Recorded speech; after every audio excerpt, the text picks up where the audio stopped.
I just walked from Mexico to Canada. How many miles is that? The Pacific Crest Trail is 2,655.8.6, one of the two. That you just walked. Yes. Incredible. Yep. Hello, storytellers. Welcome to Seek and Speak. Here we discover the extraordinary and ordinary truths within all walks of life through one story at a time. I'm Biyeni, the host, and I work to inspire connection, creativity, and reveal how the heart of every story is human. Today, I interviewed a new friend of mine, and I can't wait to introduce her to you. Let's meet her.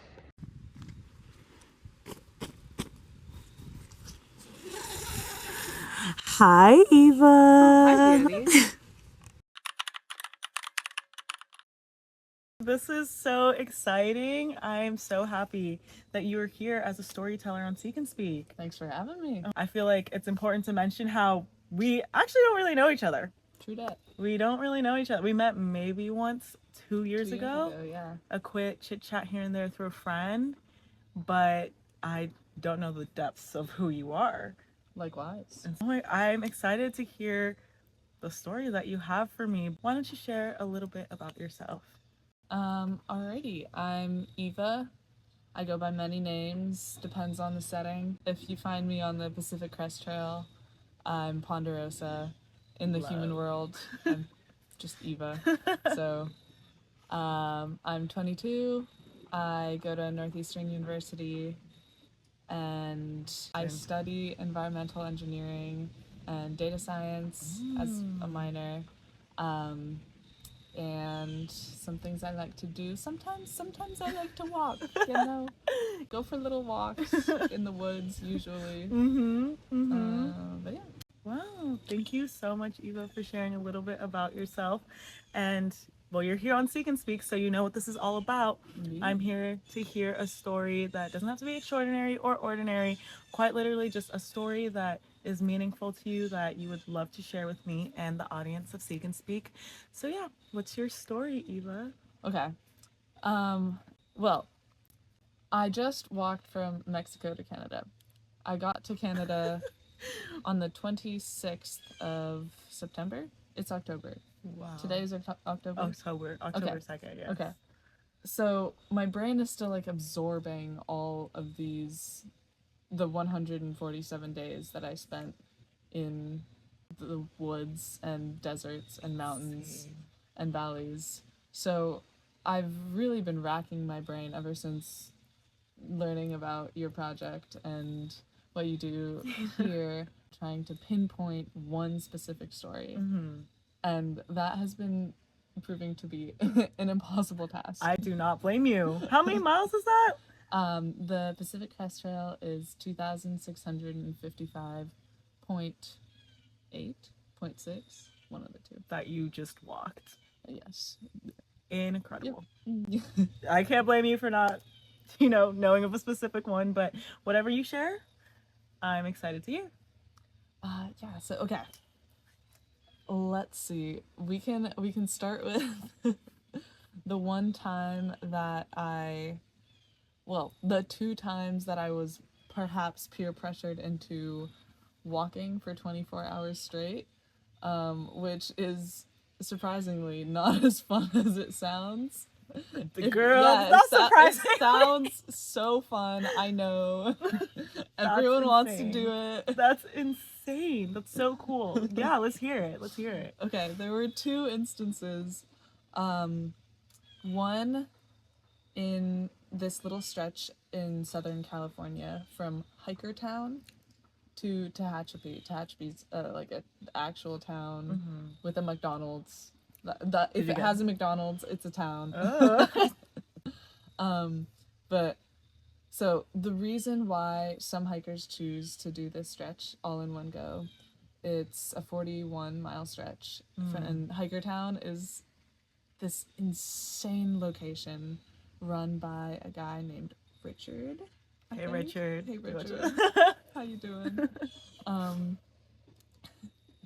Basically, he had bought a plot of land and later learned that the Pacific Crest Trail runs straight through it, so he chose to adopt all the stinky, dirty hikers that were walking through and he used to do a bunch of stuff for Hollywood, so he has like a lot of old movie sets. Oh. So you're walking all day through the hot ridges and deserts of SoCal, and then there's like a 1 mile straight stretch, and as you're walking down this mile, there's like some horses to your right, and then you see this dilapidated barn, and it just says like Wild Wild West style, like welcome to Hikertown. And this is the most bizarre place your brain can come up with. Like, you walk in, you creak open the fence, and there's like weird statues and models, and like it looks like a movie set. It looks like 10 different movie sets just smushed together. And then Richard pulls up on his truck like, hop in, we're going to Nenach Market, like we're just gonna drive down the road. You jump in, there's like 5 hikers in the bed of the truck, there's 3 dogs inside, you're ripping it down the highway because there's only one road and there's literally nothing else around.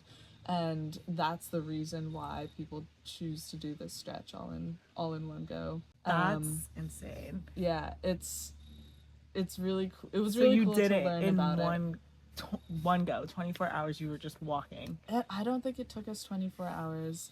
What happened was basically we woke up the morning before, stayed up all of that day, spent that day in Hikertown, which is a story in of itself. And then at 6 p.m. that evening started hiking, and then walked all throughout the night, and then into the next day, and at 2 p.m. the next day finished the 41 miles and got to the road so we could hitch into Tehachapi and shelter from the sun. The sun was the reason why we wanted to just like book it across this flat-ish stretch.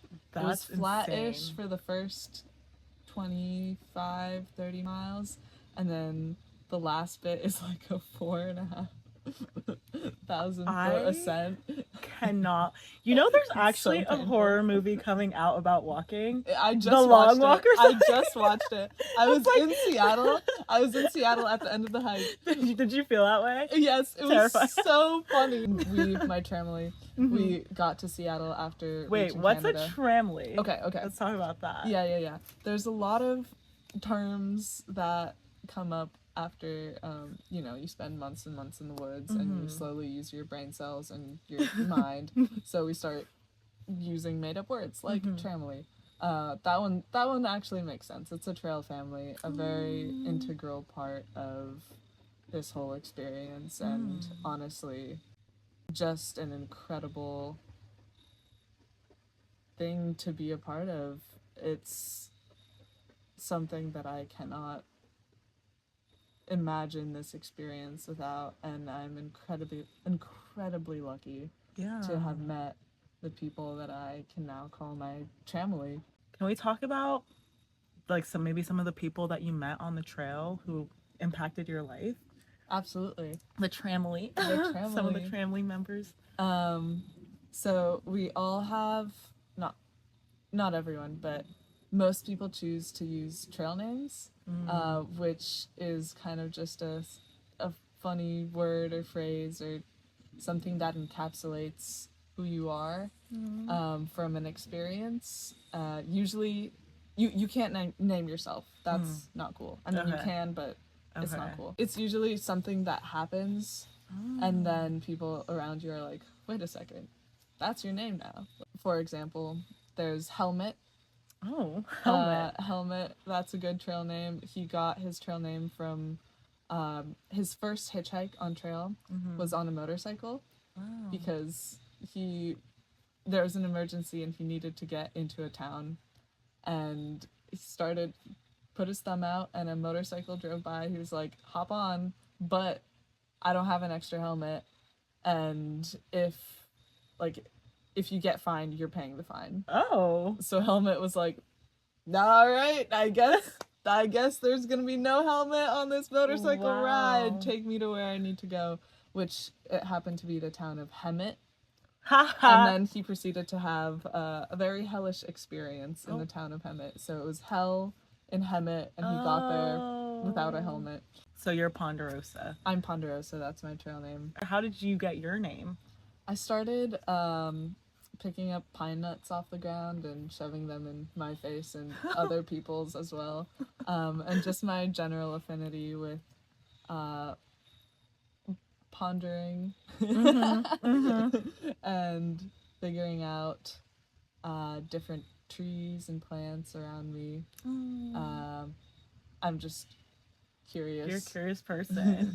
So let's talk about, maybe, is there a specific person who taught you something on this trail? Oh gosh. Every day. Every day. What's the most recent? Oh, the most recent. Let's say. Oh. Okay. I mean, most recent was me leaving my family after the 5 months that it's interesting. Like you're not like, okay, this is the group that you have like we often experience in school or work. You don't like meet up with them on the internet before that are like, okay, you ready to have a life-changing experience? You're really just walking along the trail and finding people.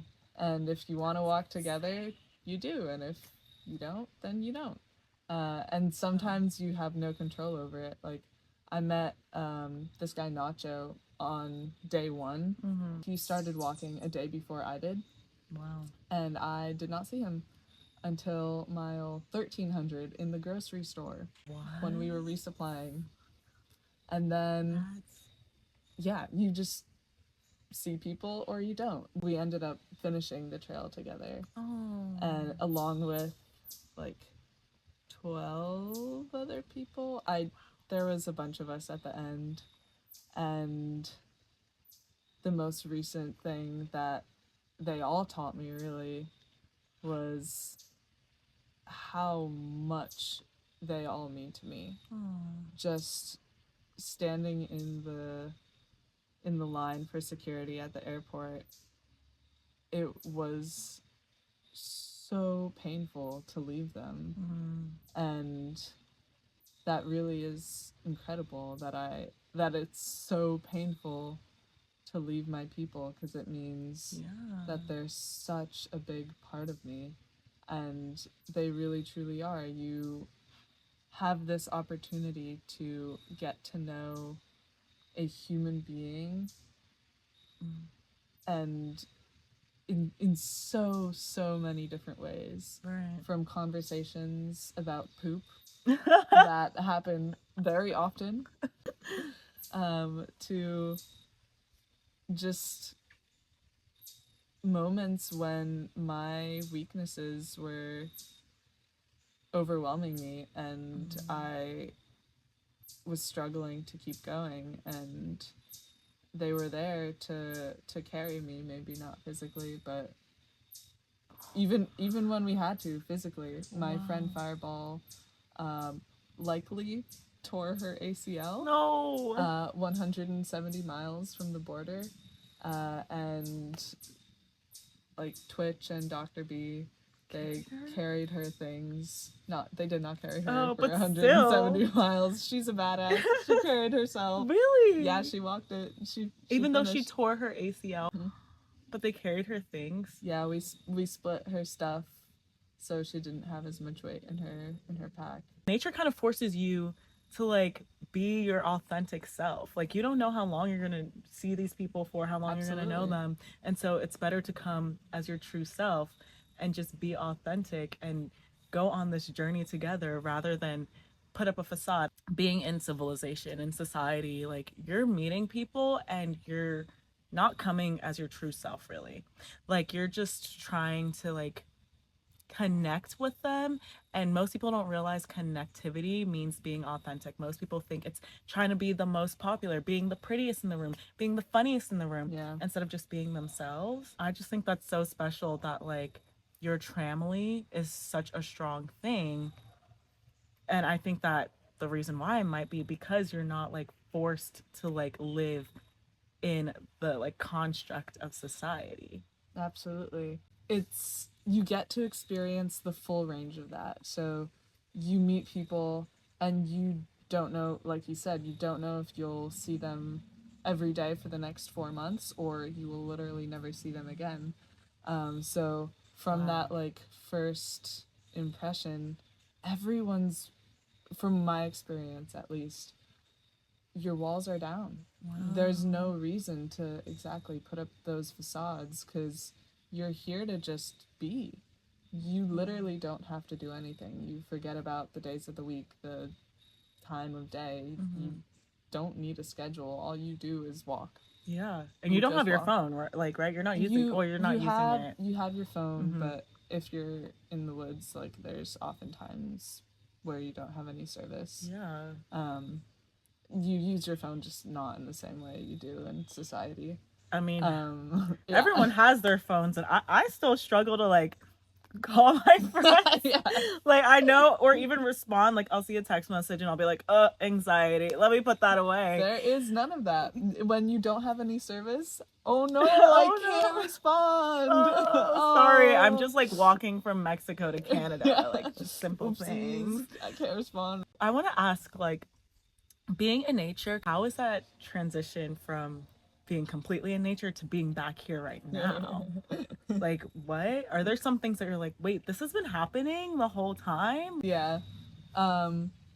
We do get, like, since we stop in towns and resupply, and it's not like 5 straight months of no access to Right. anything, we get glimpses of, oh, this is happening in the world. But we always turn around and we're like, okay, well, I have to walk, so Wow. you just hop back in there. Yeah. So having it end and fully realizing that it's time to integrate back into society is definitely a transition.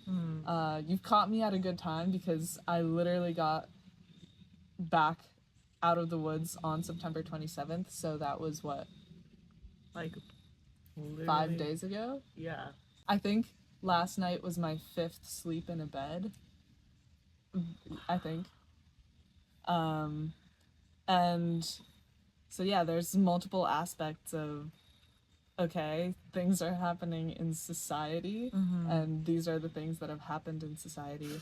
But also just observing how my body and my system is reacting. I'm not walking for 10 plus hours a day, so I think my body has realized that now, and everything hurts. Oh, my knees are no. shot. I mean, I don't blame you. Yeah, now I Wow. can sit, which is so lovely. But also just how my brain is reacting to the stimuli. Hopping into Seattle after being near the Canadian border and near Harts Pass, if anyone is familiar, and just that general region where there's nothing. Everything is so saturated. Just walking down the street, my friends and I were like, wow, like there's a lot of smells, there's a lot of sounds, there's a lot of everything, of light, of things to do, and you kind of feel lost. Like I noticed on our second or third day not walking, we didn't really know what to do. Wow. We didn't have anywhere to walk, so we were like, okay, I guess we'll go sit in this place, and now we'll go and sit in this other place. Wait, that's actually so true. We don't realize how paralyzing it could be to just have so many options.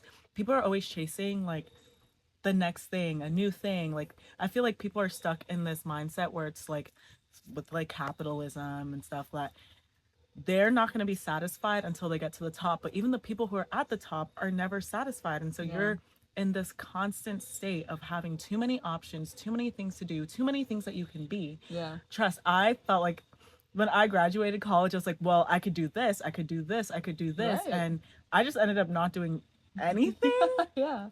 for like a good month before I was just like, you know what? Let me just pick something and stay dedicated to it. Our world is so noisy with things that just really don't matter. Yeah.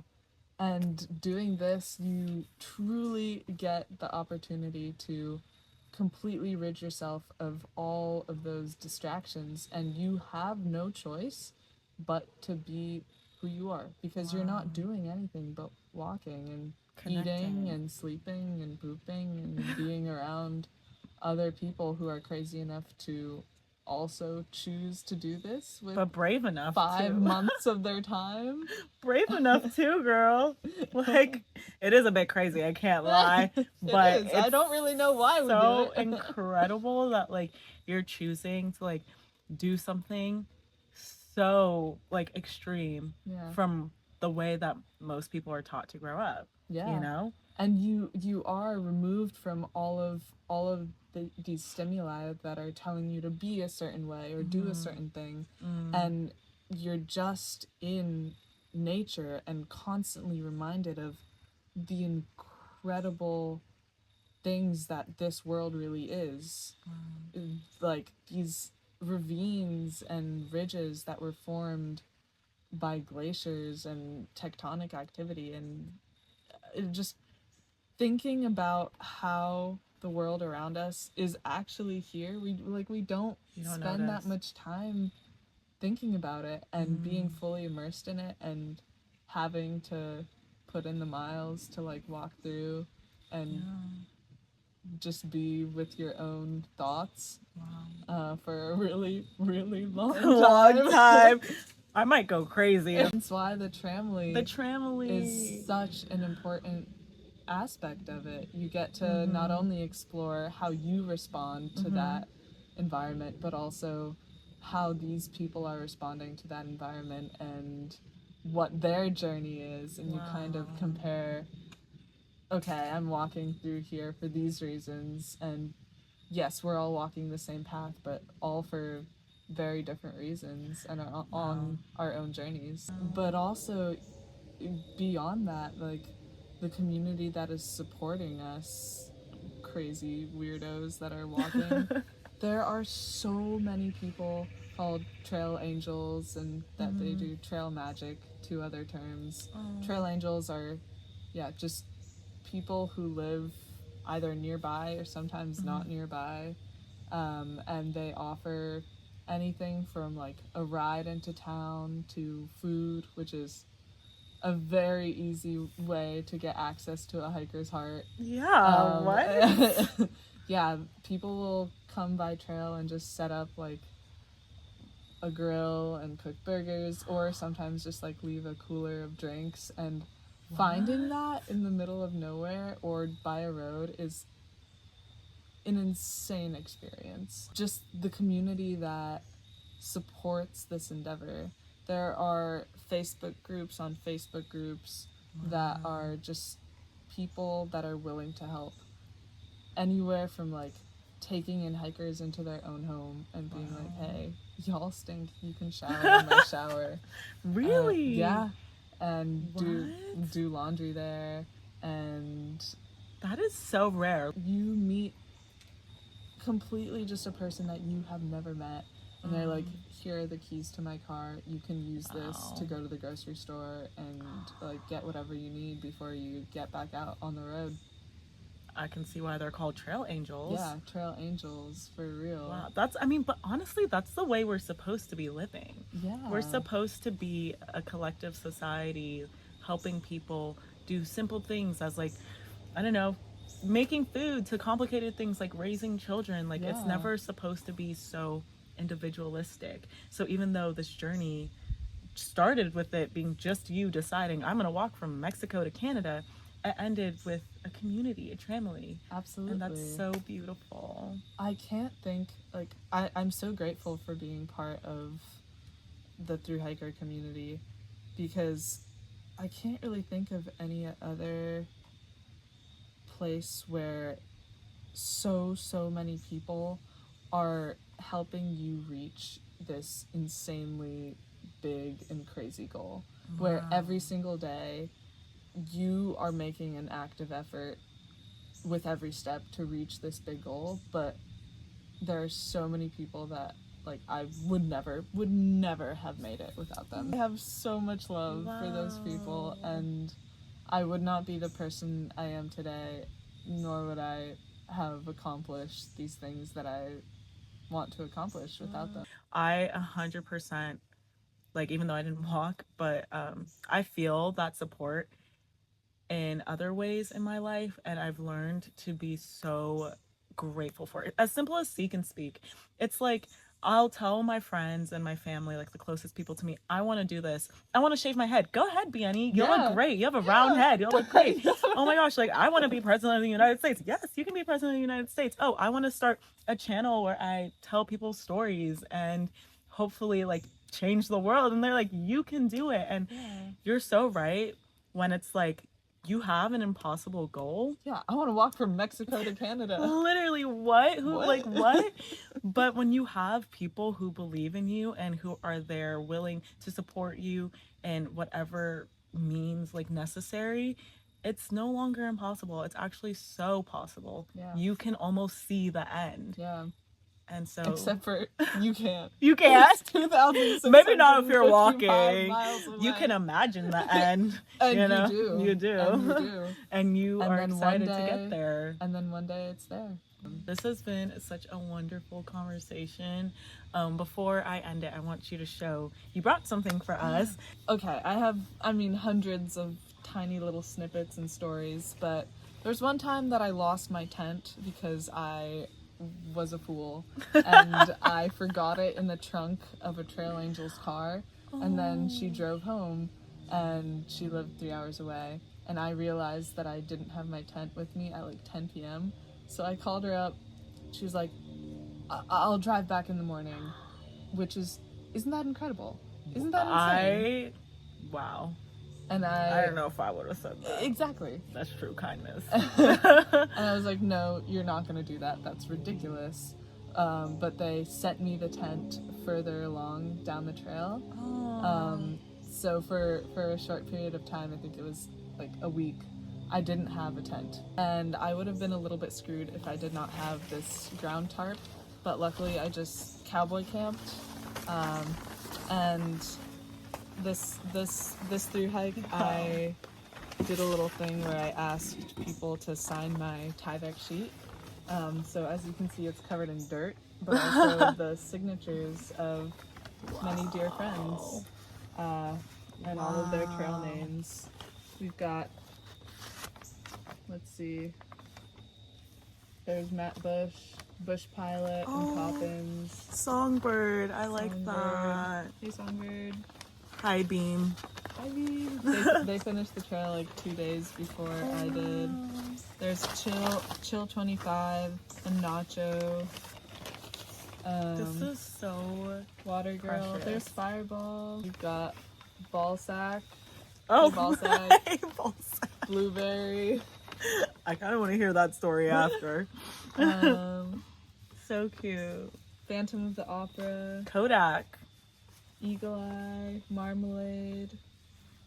I could go on and on. Uncle So Ira. precious.